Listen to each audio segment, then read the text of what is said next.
Hi, welcome. It's Dee from Glasgow Loves EU here on Monday, the 1st of February 2021. And we're very pleased and delighted, in fact, to have Philippa Whitford tonight with us, who is Dr. Philippa Whitford, let's give her a title, our MP for Ayrshire, I've forgotten which MP, which Central Ayrshire. Central Ayrshire, I knew it was Ayrshire. And you're the SNP Westminster spokesperson for Health, Social Care and Europe. So I think we have a few topics to chew the fat over with you tonight. It's great to talk to you tonight because a year ago yesterday we were all in Buchanan Street waving our sad farewells and our flags and raising our candles. Well, not candles actually, but our torches to the EU as we left it. And it's such a shame that we weren't able to do the same on Hogmanay this year, and we had to do everything virtually. But that's the way it is. So let's start with the old the Brexit. Let's dive straight in at the deep end. The trade agreement, as it is, or trade deal. Do you think it was inevitable that it was going to go to the wire like that? And do you have any kind of brief thoughts on the thinness of it and the come to light in the last month regarding it? Well, I think personally, I think it was quite deliberate that it was taken to the wire to Christmas Eve, and then was literally having to be passed, less than a week later. I think that was deliberate to reduce scrutiny of it. Unlike the fisheries minister, I did sit and go through the whole fisheries chapter because I'm a fishing constituency here down Troon Harbour. They catch a lot of lobster and langoustine. 85% goes to Europe, and they've struggled to send anything to Europe in January. So huge fallout of that. I'm also a member of the future relationship of the EU committee, what used to be the exiting the EU committee. And the whole point of that was to actually look at the future relationship going forward. But having got the deal, which obviously finally laid out what that relationship would be on Christmas Eve, our committee was actually disbanded on the 16th of January. So we had virtually no time to carry out any proper scrutiny. And I think that is a real problem. And I think that's why we are seeing the fallout for fishermen. We're beginning to see it for farmers, pig farmers, lamb producers, cheese exporters, just all sorts of groups, particularly around agri-foods and food and drink, who are discovering that they are struggling to export to continental Europe, and many of them struggling to export to Northern Ireland as well. And simply, we were not given an opportunity to go into that small print, and businesses were not given an opportunity to get ready. I mean, millions was spent on adverts saying, get ready. But get ready for what? What, exactly? You can't get ready when you don't know what to get ready for. And many of the IT systems only launched or went live in the last 10 days of December. It just was an absolute burach. And it's imports too. Wine, I believe. There's a wine importer who's been very exercised about the issues regarding his.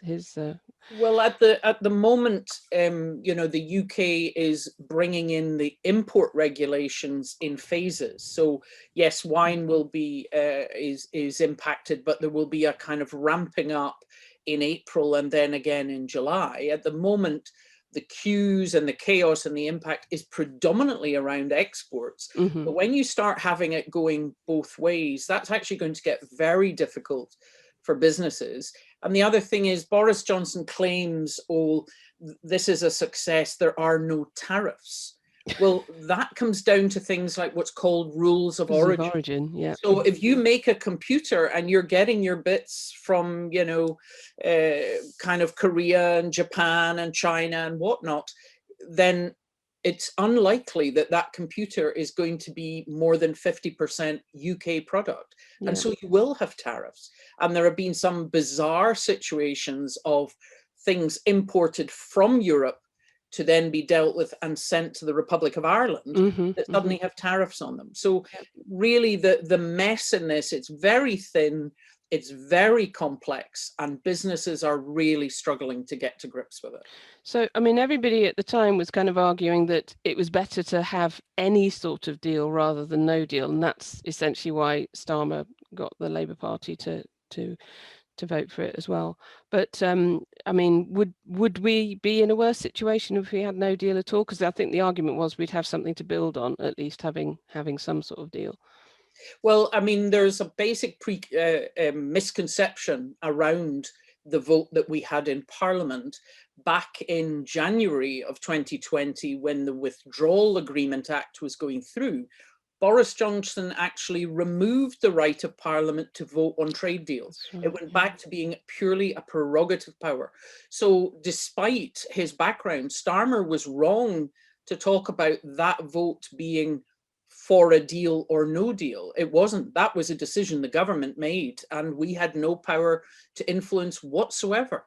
What it was voting on legislation to implement that deal that has handed enormous Henry VIII powers over to the government to simply enact legislation without Parliament being involved at all. And, you know, so it's kind of really incorrect to talk about that as having been a vote for a deal or no deal. We had no power over that. The meaningful vote we were promised under Theresa May had already been removed from Parliament back in spring 2020.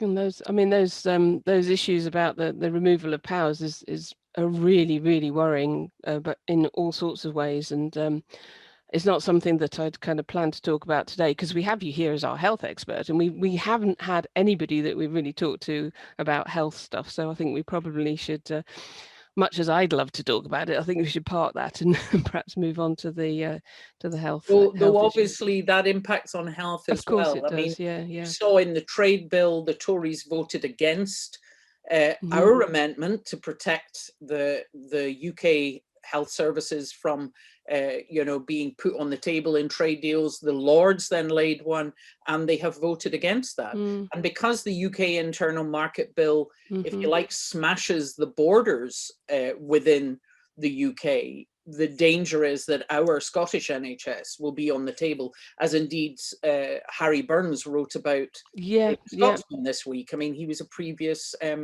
Chief Medical Officer of Scotland. I mean, these are the kind of things I was talking about in 2014. If you're not in control of something as precious as the NHS, then you can't control it. If you're not in control of your future, then you can't control your future. And that's what we're facing at the moment. Okay, that's a really difficult one to get your head around, but yeah, we have to sort of go forward, I suppose, from where we are. In terms of the potential difficulties for the NHS, mainly let's think about things like access to supplies of medications and things that we get from the EU and radioisotopes, because the radioisotope thing was a big thing previously because of that was to do with the lorries, because they got such a short half-life. So I mean, are there any positives on the Brexit side, or is it really going to make it all, because we're not, I think part of the problem is we're not really feeling this yet, I think, and the general population isn't really, you haven't gone to the chemist and they haven't got your pills, you haven't gone to the supermarket and found shortages of your regular things. So specifically on the medical things, what sort of issues should we be looking out for in the next sort of, let's say, 6 to 12 months? Well, I mean, to be honest, we have actually been experiencing some of the health impacts of Brexit over the last 4 years. We saw a 90% drop in EU nurses coming to the UK. And when you consider, I mean, NHS England on its own had over 40,000 nursing vacancies, and, EU nurses just dried up almost overnight after the referendum in 2016. There are key things that we import from Europe. One of them is insulin. The UK doesn't produce insulin. and there was a lot of concern about that. And obviously the government did get pharmaceutical firms to put together 6-week batches of most medication and 3-month batches of insulin in case of a no deal. But one of the issues that we've had over the last couple of years have been when you create stockpiles, there's only 2 ways that you can create a stockpile, either to increase production, which is not always feasible, or to keep skimming a little bit off the top of what you do produce. And so what certainly I had reported was multiple shortages of drugs, particularly specific makes of drugs, as obviously these stockpiles were being created. A lot of them were then run down through the COVID pandemic because of the difficulties in obtaining supplies then. And so many of these stockpiles are a lot thinner now. And while for some of us, which tablet or which make of tablet a doctor gives us isn't a big problem, there are certain groups of patients like epileptics where you specify the trade name. You don't even want to change manufacturer because their control is so precarious and you don't want to risk it. With regards to radioisotopes, obviously in the deal, they have made an agreement with Euratom, the European Atomic Agency, and hopefully that will help to some extent because we will face shortages as we go forwards. The reactors that produce these isotopes are all very old. They're all kind of from the 60s, and gradually they're going offline. And one of my concerns was Euratom tries to manage those supplies. And if we were just not part of the club, you know, they would have no obligation to us whatsoever. The issue with lorries coming in, obviously we're going to see that more when the kind of, if you like, when the customs barriers go up on the UK side, which we're not seeing yet. But one of the challenges we're going to face is well over 80% of the hauliers involved in UK EU transport are European citizens. At the moment, 2/3 of the lorries going back to Europe are empty because it's so difficult for people to export. Now, if you've invested in your truck and you're sitting idle, even for, you know, 6 hours or 12 hours at Dover, let alone maybe 48 hours, you're not earning. And what we're in danger of is that EU drivers would say, well, actually, I don't want a delivery to the UK because it's so complex and we struggle to get back out. And therefore there's a danger as we go forward and the kind of trade increases, because at the moment it's in its boots. You know, Dover is, everyone's going, oh, isn't it great? There's no big queues. That's because there's not many lorries going through, because companies are struggling so much to export. I think we got a taster of that in the sort of just prior to Christmas, didn't we? When they closed the borders to France because of the new variant for a couple of days, and there were lots of reports of EU drivers just saying, you know, this is ridiculous, and because they get paid for the distance they travel. So if they're not traveling, they don't get paid. And obviously some of the poor souls literally spent Christmas in the cabin of their lorry. I mean, that was COVID related. It wasn't Brexit related, but it certainly should be a shot across the bows for us to realize, you know, you can't allow this kind of thing to happen. But what's actually happening at the moment is the lorries are not going to Dover because they know that they are struggling to get the paperwork, and they know that if they don't get the paperwork, all they'll have done is driven to the south coast just to be sent back. But, you know, Scottish seafood is a premium product. It normally is going on a lorry in the middle of the night and it's delivered into European markets the next day. At the moment, it's taking about 3 days. If it arrives on a Saturday, then you've got Sunday, Monday, it's unsellable. You know, so anything they've got through it has taken so long, it has been destroyed, and they're really struggling, and the prices that they're being then offered are less than half of normal. And of course we've heard of fishermen going directly to Denmark to land their catch, which then starts to kill our harbors, our fish markets, our fish processing. So, you know, for fishermen having been promised that this was going to be a sea of opportunity, it's completely the opposite. I think we're all going to find that in all sorts of ways. So you touched on the shortages of staff, and I had that actually had that as the next question, because obviously the freedom of movement thing is going to make it so much more difficult for anybody who then from now on decides they want to come and take a job over here, and particularly if they're perhaps under the financial level of the point system, or not on the shortage occupation list, which I learnt about today. And that's what it's called with the shortages. But and we can't train medical staff, and I mean even sort of really good health and social care staff as well. We can't train them overnight, can we? So we Well, can't just you absolutely can't train them overnight. I mean, obviously, Scotland has actually 5 medical schools, which is quite a large number of medical schools for our population. We still have the nursing bursary, we have free tuition for nurses. So actually, the number of nurses that we are producing has been increasing.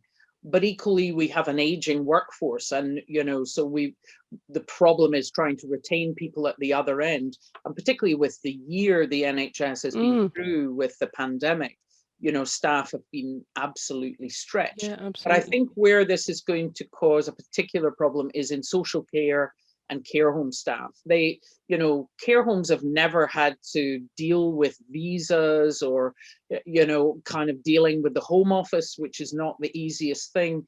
Now, if they wanted to bring in European staff, they would have to do that. And a significant number of our social care staff are EU, particularly, I remember seeing a report from Scottish Care that found that in some parts of the Highlands, it was like 30% of care staff were actually EU citizens. Now, those who are already here obviously can apply for settled status and stay, but someone who wanted to come here now, they're unlikely to be paid at the level that would get them a visa. And even though they have produced what they call a health and care visa, it doesn't include ordinary care workers. So it's quite a bizarre name. When you go down all the characteristics within it, all the professions within it, a basic social care worker or care home worker or home care worker isn't included. And yet that's actually what we often need the most. So it's going to cause problems for those who want to come, but it's actually really going to cause problems with service delivery here. I guess the people who draw up these lists don't really understand it. They don't really understand what it's like to work in a hospital or a care home or a school, or a lot of them haven't had much experience of real jobs before going into Parliament. It's this failure to understand what skill is. To take someone that any of us might trust to look after our mother on a daily basis and describe that as unskilled. Yes. It's insulting, isn't it? Academic, but it certainly involves skill. And I think that's an issue. And of course, the whole narrative and aim around the Home Office is keeping people out. And except when we're trying to keep people out because of COVID, then they come up with arrangements that are full of holes, but in the normal way, they just want to keep people out. And that is misguided. Yeah. Okay, I think we should probably talk a wee bit about the pandemic, as we have an expert with us, and particularly vaccines, because vaccines are the topic du jour. So we've come across in the last week or so this new expression, vaccine nationalism. So, and the stooshy with the EU. What's your view about what's happened in the last few days over that, and the AstraZeneca arguments and the threat of waving Article 16 in the air and that kind of stuff? Well, starting with that, I mean, waving Article 16 was clearly a grave error by the EU. I mean, they recognised it within hours. I've no idea who mentioned that at all, how it came to be talked about, but certainly an error. And of course, they've stepped back from that. What they say they were more talking about was registering vaccines that would be going out of Europe rather than stopping them going out of Europe, and certainly not stopping contracted vaccines going out. But of course, the basic problem, excuse me, I'm going to have a sip. Yeah. The basic problem is that AstraZeneca had contracted to deliver 80 million doses to Europe. They've reduced that to just over 30. But yet, and blamed that on production problems, but yet the UK would still get its full delivery. And of course, the EU didn't take very well to that and was saying, well, you should be sharing that more equally. And this should have been something between the EU and AstraZeneca. It should never have really got into a spat between the UK government and the EU government, but obviously, unfortunately, it did, and I think it's a shame. But what's generally meant by vaccine nationalism, and we're certainly seeing that here in the UK, is we're going to vaccinate everybody here before any vaccine goes to the global south or poorer countries. 14% of the world population have bought up 83% of the world's vaccine. Yeah. So last year we had lots of great talk about it's a global crisis. We need a global response. We're going to work together. And that's not what we're seeing. We're seeing vaccine nationalism, UK first, US first, and not looking at no one is safe until everyone is safe. So, exactly. you know, if you're talking about long haul travel, and you're going somewhere where people are not vaccinated and the virus is circulating at a high level, the more the virus circulates, the more it's replicating, the more mutations, and eventually you get another dangerous variant. That's basically what happened in London and Kent, because they were not put into strict enough tier back in the autumn. And they developed the Kent variant. Obviously, South Africa and Brazil, we know the variants from there. And the problem is there could be new variants in other places that we're just not aware of. So that's why you need to control your borders properly on the outside, but why we have to take a much more global approach to this. And unfortunately, we're not. I mean, I understand the UK government, they've used the phrase world beating repeatedly throughout 2020.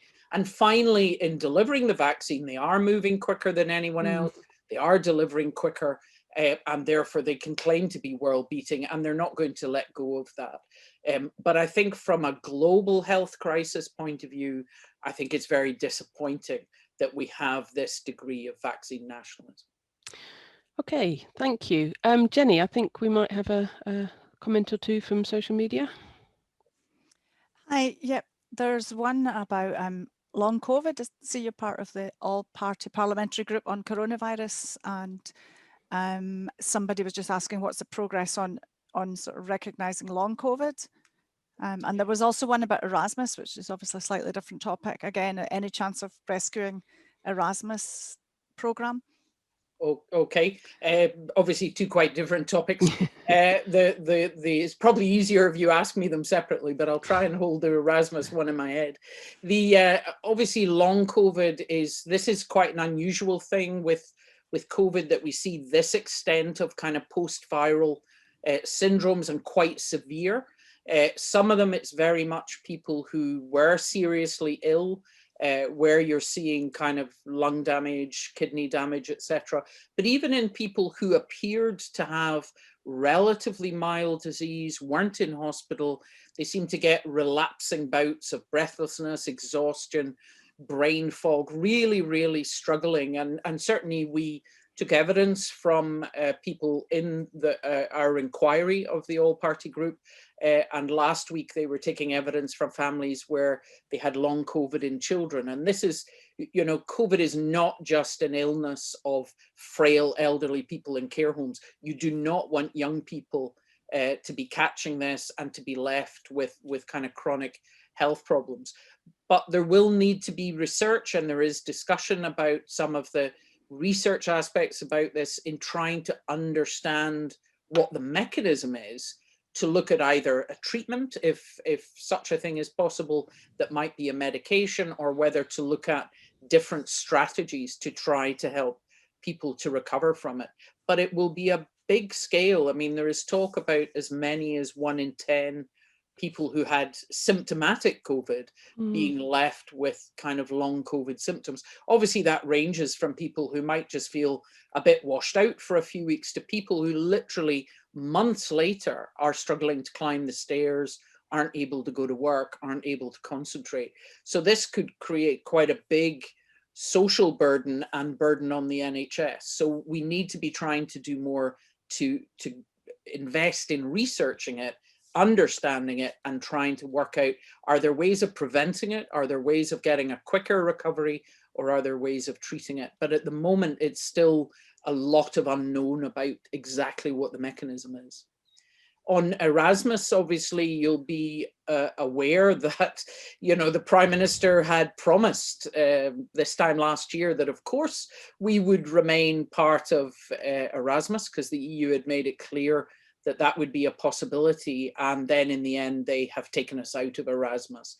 What they're planning instead, the Turing scheme, named after Alan Turing, again, harking back to the Second World War, which they feel obliged to on every possible opportunity.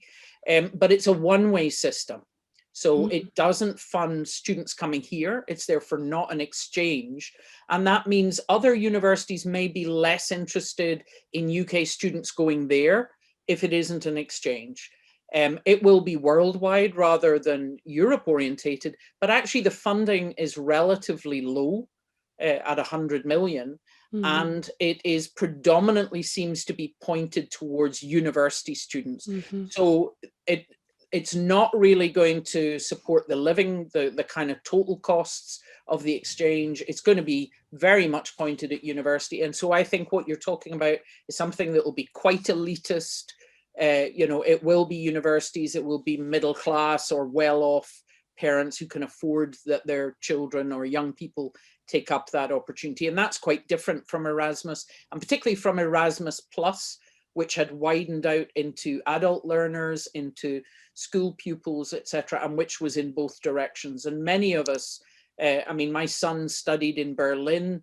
My husband, who's German, I met on an exchange to Glasgow Medical School. It was pre-Erasmus, but it was that whole principle of exchange. The Scottish and Welsh governments have written to the Commission to see if it would be possible for us to stay as part of Erasmus in our own right. Obviously, we have to wait and hear from them if they would be willing to do that.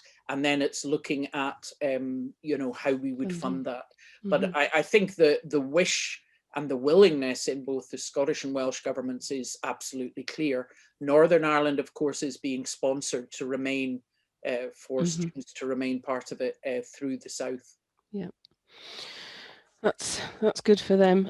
Just a little point on the long COVID. Did you see the opera singers the other day who are teaching breathing techniques to long COVID patients? I didn't see it, but I read about it. Yeah, and, it was amazing.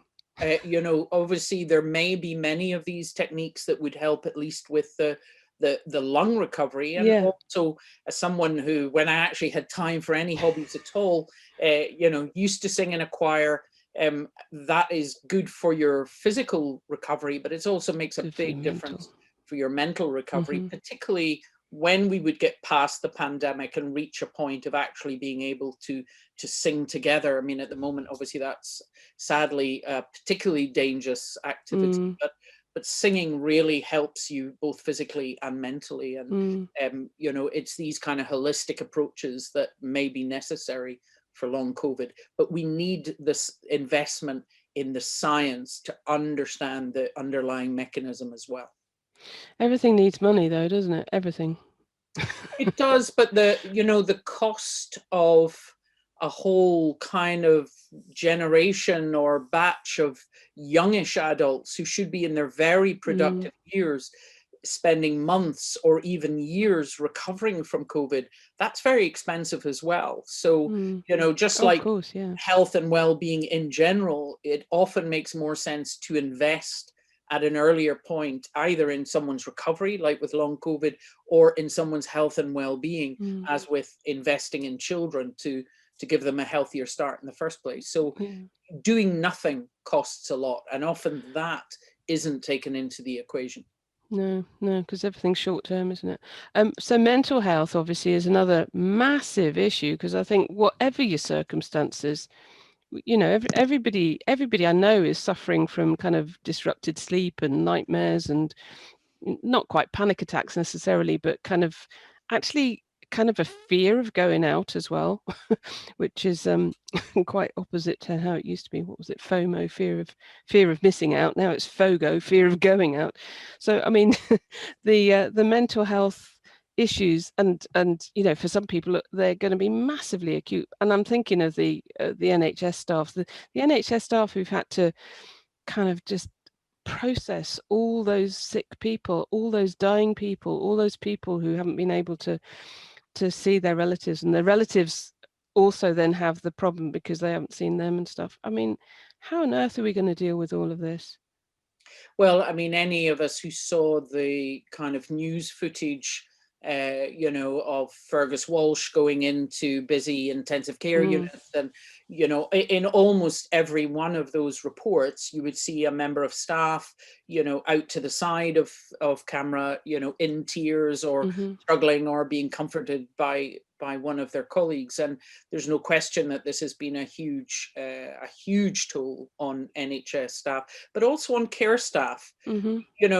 People often have such a negative view of care homes, but the staff who work there, these people are kind of their family. And so many of them have been very bereaved themselves in maybe losing someone they've been looking after for 4 or 5 years.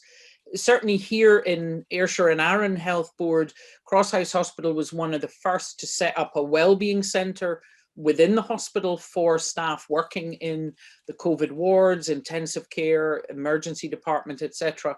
And it had a lot of just comfort and little luxuries and food and drink, and a place, either quiet rooms or more communally, so that people could talk about what they were feeling. But also it had a consultant psychologist and staff with more formal support, and that was put in place right at the beginning of the pandemic in Crosshouse. And there will be other hospitals that have taken similar approaches, because there was that recognition right at the beginning from what we were seeing on our TV screens from Italy, just how harrowing that this was going to be.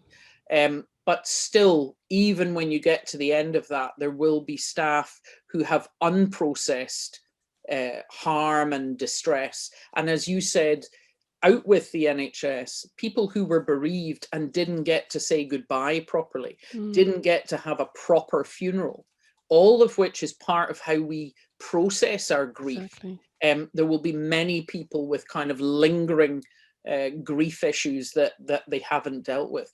Some of that will be things that can be helped just when we start to have our friends and family a bit more back together. It'll be, that bit more informal, getting out, meeting people, feeling loved, feeling involved, getting to do other things. But there will still be people, even who've never had mental health issues in the past, where what they have been through has left a scar, and they will require more formal support. Some of it from a counselling level, some of it quite complex, and we need to be prepared for that. And of course the children and young people as well, because they've had a really tough time, and their poor parents trying to homeschool them as well. Yes, it's always hard to know who you feel more sorry for, and obviously what's a real challenge is parents who are actually working from home. Exactly. And homeschooling is incredibly difficult. And again, yes, there will be children who have faced a broad range, particularly if they have lost a parent or a grandparent. But in a general sense, if we are conscious of this, and if we are reacting properly when they do get to go back to school, children are often very resilient. Yeah. They, the younger they are, the less they think the world should do what they tell it to do, the more they see the world in the way that it is. We are often the ones who think that shouldn't have happened, this is how it should be. Whereas children, when I've been dealing with families, obviously as a breast cancer surgeon, where you had children who were having to face the loss of their mother, they often have a really matter-of-fact approach to how it is. And therefore that makes it easier for you to engage with them and, right, okay, how do we get back to normal, you know, to try and talk about these things. But we need to be conscious of this mental health burden, and the danger would be if, when things start to improve, there's this, well, everybody should be cheerful now, it should all be over. Whereas And actually, you know who'll be leading that one. whereas people will need time to process it, will need the chance to sit with a friend or meet a counsellor or see their doctor, whoever it is, to take these things through. And so we will need to accept that we will have this period of readjustment at the other end of lockdown, at the other end of the pandemic, of actually, as you say, getting past that fear of going out, that odd feeling of insecurity that this can't be right, that I'm sitting here in a crowded tea room. You know, we will need to support people to readjust at the other end.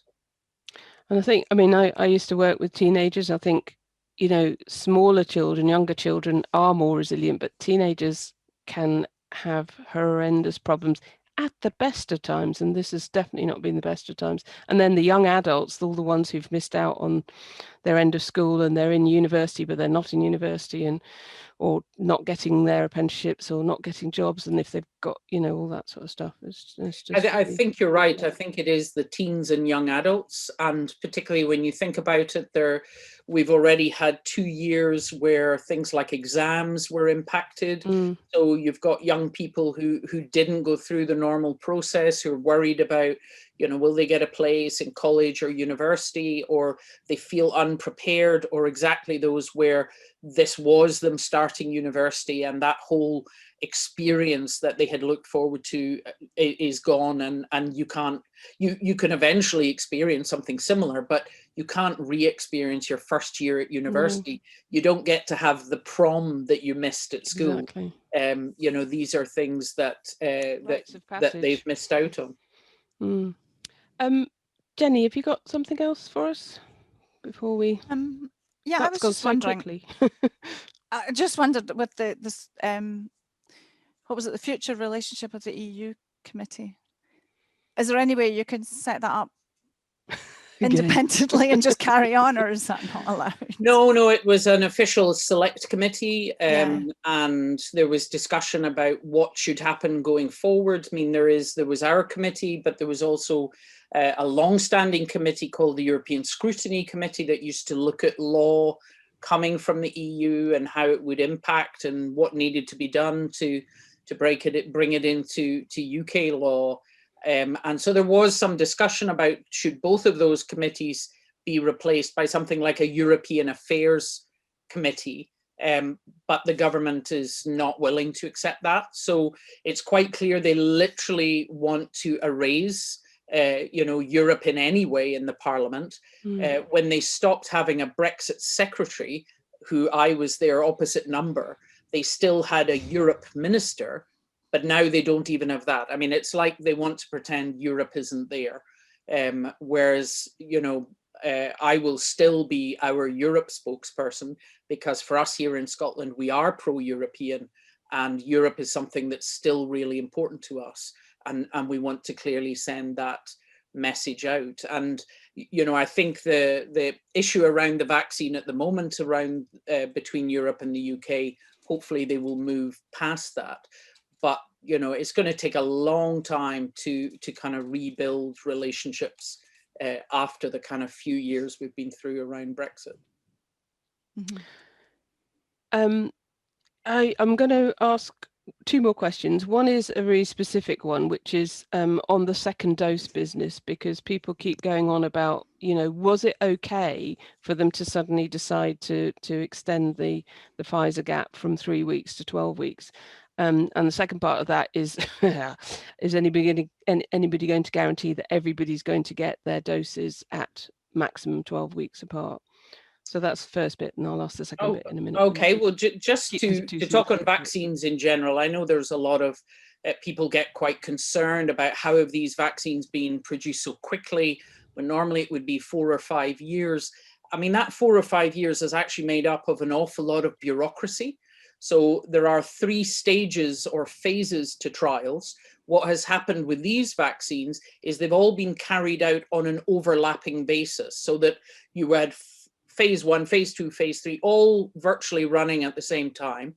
The licensing agency was being sent data on a continuous basis so that they could make the decision quickly at the end, whereas normally they would get this big wheelbarrow full of statistical data, which would take them months and months to go through.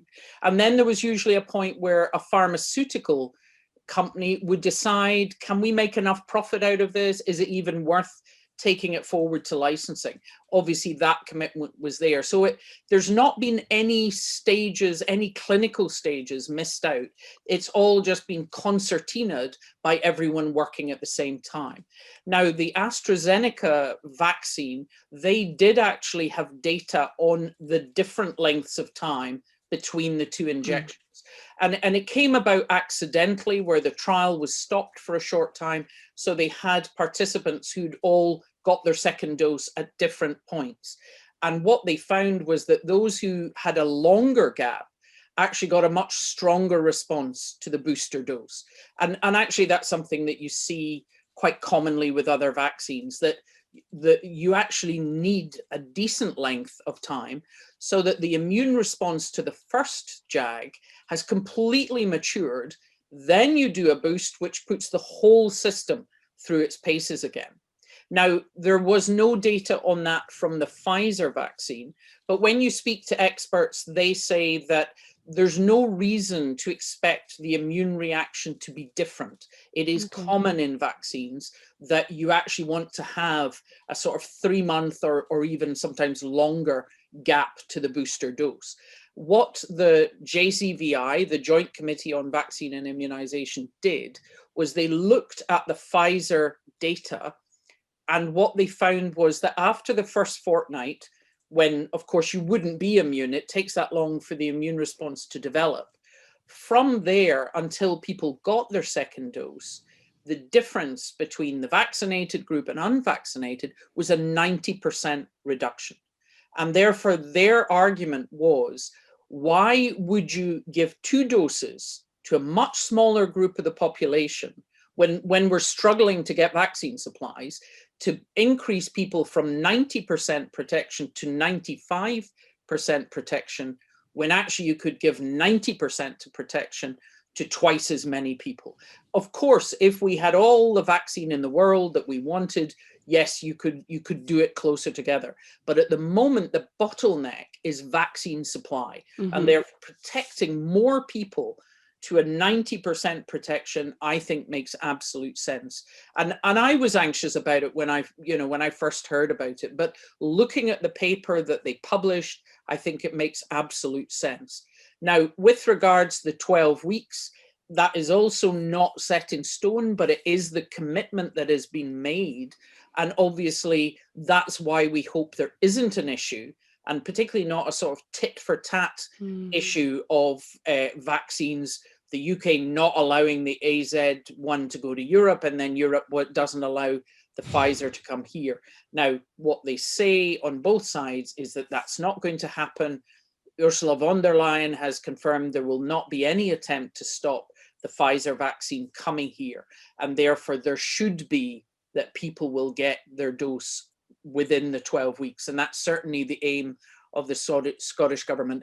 I have heard comments from some authorities down closer to the UK government saying, well, it's not an exact thing. So, we'll see whether that changes there. That sounds like there could be some slippage. Personally, I feel it's important that, having changed the dosing schedule once, that we aim to now meet that commitment. Obviously, at the moment, vaccine supply is the issue, but the Scottish government are well aware of that, and certainly their aim is to be starting to carry out the second doses at the end of this month. That's great. That's actually quite reassuring, and I did kind of chuckle to myself a wee bit when they decided that they would split the Pfizer up, because that was something a certain Mr. T. Blair was suggesting a few weeks ago. So it's quite interesting. Well, he wasn't alone. I mean, there were other No. people who were suggesting that, and it may have been that JCVI were already doing the research into it. But it's trying to look at in what way can we reduce the number of deaths as quickly as possible. And it's quite clear that by taking the approach that the JCVI advised, we've already vaccinated all our care home residents, all our health and social care staff. Almost 90% of care home staff are already done. And, we're at over 80% of the over 80s. We would, who is it would not have got their first dose if we were already doing second doses? And for people who were saying, oh, it's outrageous, you must just give the second dose, that's the answer. Okay, pick from this list who should be delayed longer, so that people who've already got 90% protection get a booster, so they've got 95% protection, because that's what the Pfizer delivers. With AZ, the efficacy is a bit lower than that, but there's no concern about having the longer time period, because AZ actually had data that you got a better response. And one of the answers from an expert that I had was that actually the 3-week gap was more to accelerate the trials, that they were trying to have what would be the shortest gap you could have to get people having their second dose, so that you could do it all as quickly as possible. Whereas normally you want a reasonable gap between your original dose and your booster. That's really good. Thank you for clarifying that, and it's very reassuring to hear. We're kind of well over time, but I'm just going to bring you back to where we started, because we started with thinking about where we were this time last night, and that lovely gaggle of people all together. And you did some singing that night as well, which we have on a little video somewhere. And no, it was, I mean, for such a sad occasion, it was such a great night. And I think that the collective nature of it was fantastic. So really, sort of the final question is, what do you think groups like us can do, other than obviously what we're doing at the moment, which is trying to highlight all sorts of different issues through these and the social media and stuff? So again, looking maybe a little bit longer term, what do you see a role for us? Have you got any advice for us as to how we can go forward? Well, I mean, I think it's the key thing is not giving up. Obviously I feel very sorry for the pro-EU groups in England at the moment, because it's very hard for them to see what kind of way forward, or how they, campaign, how they keep it on the agenda. But Scotland has to have a choice about its future. In the UK we live in now bears almost no resemblance to the UK that 55% of Scots voted to stay in 2014. And, it would be utterly undemocratic if we do not have a choice of which path we follow. And what will not exist this time, that many people voted for in 2014, is there is no status quo. There is only the Brexit Britain, or becoming independent and choosing our European future. And so the whole Brexit issue is a very big part of that. Many people have changed their minds on independence because of Brexit. Scots feel European, really for centuries.